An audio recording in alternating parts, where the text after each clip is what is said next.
Hey everyone, it's Jade from Boho Bookworm. Today I wanted to do a book review on You Are Not Alone by Greer Hendricks and Pekkanen. This was one of the most highly anticipated books out of 2020 by far. It got released in early March this year, like right before the start of lockdown, and I read it in April. It's obviously taken me a little bit of time to get around to filming this review because I'm finally making my comeback onto YouTube, so hello. So You Are Not Alone is about this woman called Shay Miller. She's around 30 and thus far she's just lived this absolute mundane life. She's never really been lucky in love, she's just lost her job, she's about to become homeless. Kind of sounds like my situation from not too long ago. She's almost like a bit of a recluse, she doesn't have many friends either. To be honest, her life is pretty boring. Until one day she's in the underground and she watches a woman commit suicide in front of an oncoming train. From that point on, Shay just becomes absolutely obsessed with this woman. She wants to find out who she is, why she did what she did.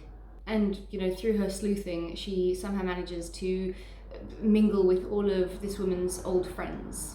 And because Shay is quite a lonely human being, she kind of forms a bit of an attachment to these friends and just wants nothing more than to be a part of their circle.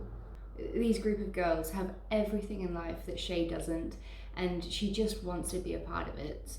And for some strange, bizarre reason, it seems like these girls are actually really wanting to help Shay out in her life as well. But do they have ulterior motives? I did not really enjoy this book, and that might be a bit of an unpopular opinion. Let me know if you agree with me, but I found that You Are Not Alone just had way too many bizarre subplots that weren't necessary. I mean, I've read both of Greer Hendricks and Pekkanen's other books, The Wife Between Us, which is by far my favourite, and An Anonymous Girl, which is my least favourite. So You Are Not Alone kind of lands smack dab in the middle.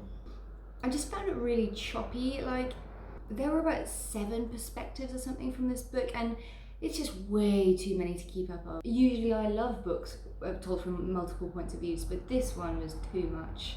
I also found it really long. Like, it could have been half the length that it was.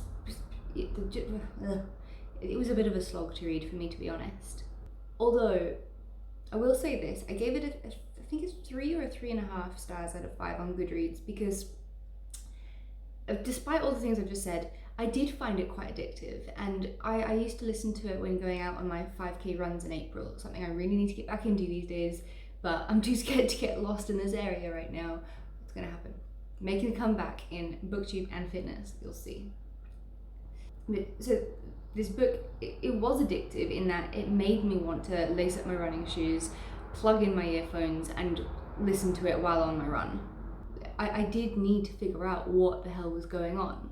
It's a book about lies, deception, deceit, revenge, and they're all things that I enjoy in thriller books, but somehow with this book, I didn't find it believable, and it just didn't work for me. As I've read all 3 of their books at this point, I would pick up their 4th when they came out with one. I just really hope that their next one is going to be an addictive, page-turning thriller book with less subplots, less characters to keep up on, and just scarier. I'm still on the hunt for the scariest freaking book in the world, so if you have any suggestions for me, let me know in the comments down below. I need suspense and thrill and just crazy, awesome stuff in my life.